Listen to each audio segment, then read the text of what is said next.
Les prestataires RH vont devoir intensifier leur stratégie de croissance pour ne pas hypothéquer l'avenir. La crise sanitaire a frappé de plein fouet l'essentiel des acteurs en 2020.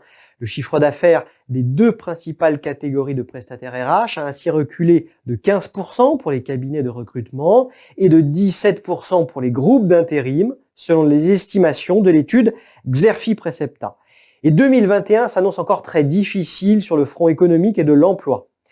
À moyen terme, les facteurs sociodémographiques comme les nombreux départs à la retraite, la question de la qualité de vie au travail et de la prévention des risques psychosociaux devraient cependant soutenir la majeure partie des métiers, en particulier le recrutement et le conseil RH.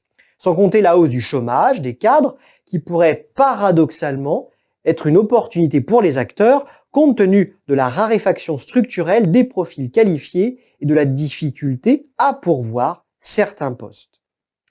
Clairement, la reprise sera lente pour la plupart des acteurs. Il leur faudra répondre aux impacts de la crise sur les grands marchés et aux pressions tarifaires de leurs clients qui vont s'intensifier sur les marchés de masse.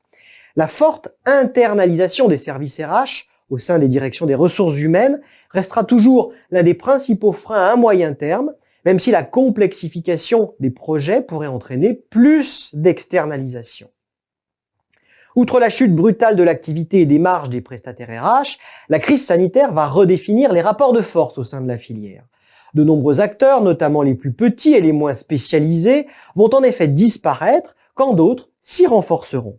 Ce sera le cas des acteurs les plus puissants et les plus offensifs, à l'instar des groupes d'intérim, engagés depuis quelques années déjà dans des logiques de diversification vers le recrutement permanent, le conseil et la formation.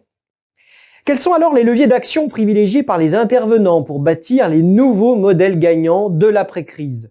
Selon l'étude Xerfi Precepta, le basculement vers des offres pluridisciplinaires s'avère indispensable pour amortir les retournements brutaux liés à des crises de plus en plus fréquentes. Élargir son champ d'action permet également de répondre aux besoins de plus en plus larges des entreprises, aussi bien dans le recrutement que dans les métiers connexes comme l'évaluation ou le conseil RH. Les autres axes de croissance actionnés avant la crise restent eux aussi pertinents dans le contexte actuel, hormis le développement sur la clientèle des PME et l'expansion internationale qui sont mis temporairement en veille. Un plus grand recours au digital apparaît notamment inévitable pour réduire les coûts en back-office et in fine se concentrer sur des activités à plus forte valeur ajoutée.